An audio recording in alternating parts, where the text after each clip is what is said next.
വേണ്ട വെച്ചൂട്ടാ, മോൻ തടവണ്ട. അപ്പൂപ്പനിപ്പോ സുഖമുണ്ട് മോനെ.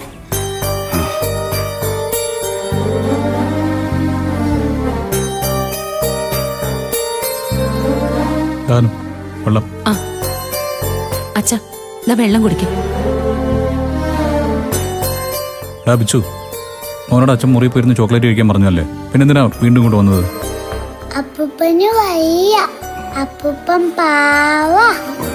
ആ കുഞ്ഞിനുള്ള വിവേകം പോലും ഇവിടെ ചിലർക്ക് ഇല്ലാതെ പോയല്ലോ ഇന്ദ്രേട്ടാ.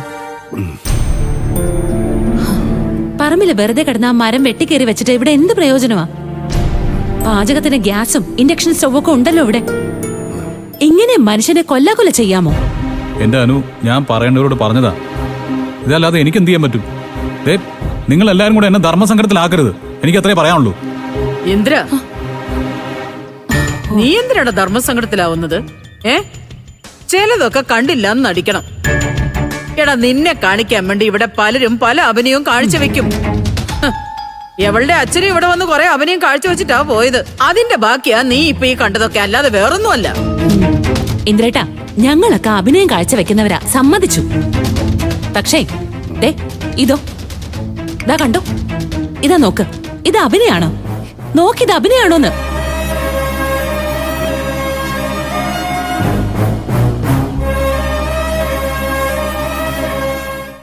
ആ വിറക് മുഴുവൻ വെട്ടാൻ വേണ്ടി കോടാലി പിടിച്ചിട്ട് മുറിഞ്ഞതായി കൈയല്ല. ഇനി ഇതും അഭിനയാണെന്ന് ആരെങ്കിലും പറയോ? അമ്മേ, 100-500 രൂപ കൊടുത്ത് ആരെ കൊണ്ടെങ്കിലും ചെയ്യിച്ചാ പോലെ ഇതൊക്കെ? വയ്യാത്തൊരു മനുഷ്യനെ കൊണ്ട് ഇതൊക്കെ ചെയ്യിച്ചൊന്ന് ആരെങ്കിലും അറിഞ്ഞാ മനുഷ്യന് പുറത്തിറങ്ങി നടക്കാൻ പറ്റാതോ?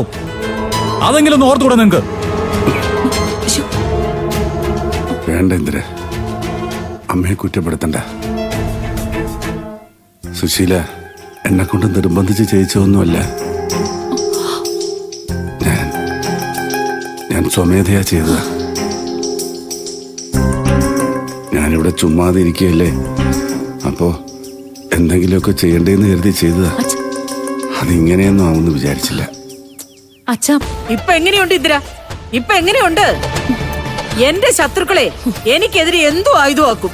അതുകൊണ്ട് നിന്റെ ഭാര്യയുടെ വാക്ക് കേട്ട് എന്നെ കുറ്റപ്പെടുത്തും മുമ്പ് നീ 2 വട്ടം ആലോചിക്കണം.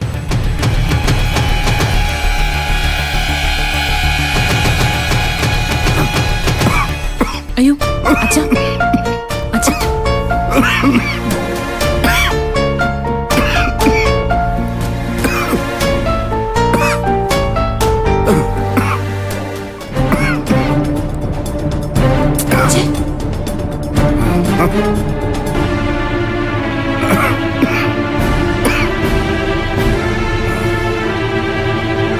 കുടിക്കച്ച.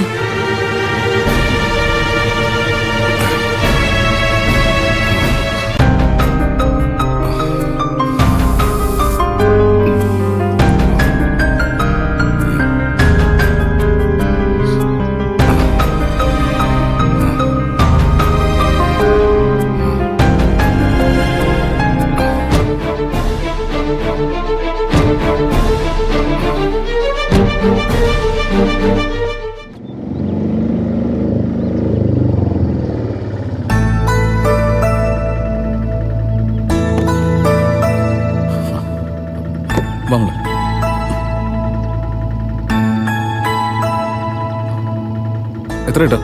80. ഓ, അപ്പൊ ശരി. ബാക്കി വേണോട്ടോ, കുഴപ്പമില്ല.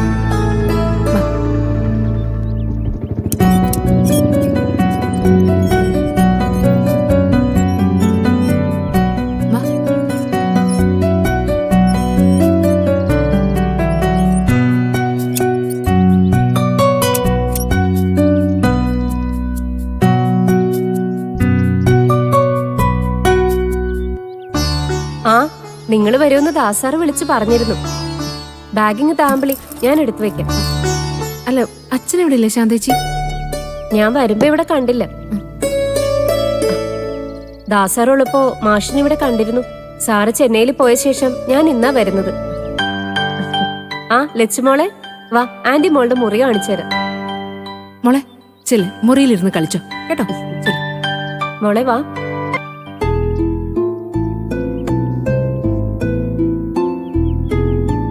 അച്ഛൻ നമ്മൾ വരുന്നു അറിഞ്ഞിട്ട് പോയതായിരിക്കും അല്ല രഘുവേട്ടാ? അറിയില്ല അമ്പിളി. നമ്മൾ വരുന്ന കാര്യം ദാസങ്ങൾ എന്തായാലും അമ്മാവനോട് പറഞ്ഞു കാണും. എന്നിട്ട് അമ്മാവനോടൊന്ന് മാറിയെങ്കിൽ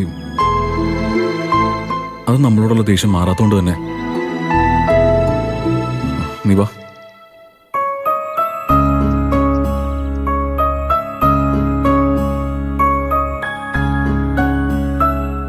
രഘുവേട്ടാ, ഇനി ഒരിക്കലും അച്ഛനെ നമ്മളെ പഴയ പോലെ സ്നേഹിക്കാൻ കഴിയില്ല അല്ലേ? അമ്മാവനെ നമ്മളെ വീണ്ടും അഭിമുഖീകരിക്കാനുള്ള ബുദ്ധിമുട്ടുണ്ടാവും അമ്പിളി. ദാസങ്ങളോടി വന്ന ശേഷം നമ്മളെ കാണാമെന്ന് വിചാരിച്ചു കാണും.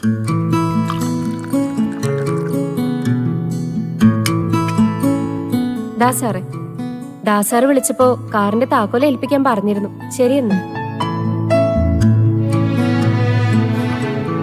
വണ്ടിയില്ലാത്തതിന്റെ ബുദ്ധിമുട്ട് തൽക്കാലം മാറിക്കിട്ടി.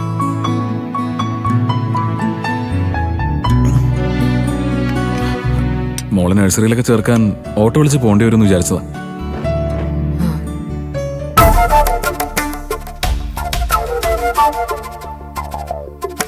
ദാസങ്ങള് നമുക്ക് വേണ്ടി എല്ലാ കാര്യങ്ങളും കണ്ടറിഞ്ഞ് ചെയ്യുന്നുണ്ടല്ലോ. പക്ഷെ അച്ഛൻ നമ്മളോട് ക്ഷമിക്കാനുള്ള മനസ്സ് കാണിക്കല്ലേ രഘുവേട്ടാ? നീ ഒന്ന് വെയിറ്റ് ചെയ്യാൻ വിളി. അമ്മാവൻ എത്ര നാളെ നമ്മളിന്ന് അകന്നു നിൽക്കാൻ പറ്റുമെന്ന് നമുക്ക് നോക്കാം. എടി, അമ്മാവൻ നമ്മളെ കാണാൻ ഇങ്ങോട്ട് വന്നില്ലെങ്കിൽ നമുക്ക് അങ്ങോട്ട് പോയി കാണാമല്ലോ. എന്നാലും എനിക്ക് എന്തോ ഒരു വല്ലാത്തൊരു വിഷമം. ദാസങ്ങള് പറഞ്ഞത് നമ്മളെ ഇങ്ങോട്ട് കൊണ്ടുവരുന്നത് അച്ഛന്റെ കൂടെ തീരുമാനമാണെന്നല്ലേ? എന്നിട്ട് അച്ഛൻ നമ്മളെ കാണാതെ പോയി കളഞ്ഞല്ലോ.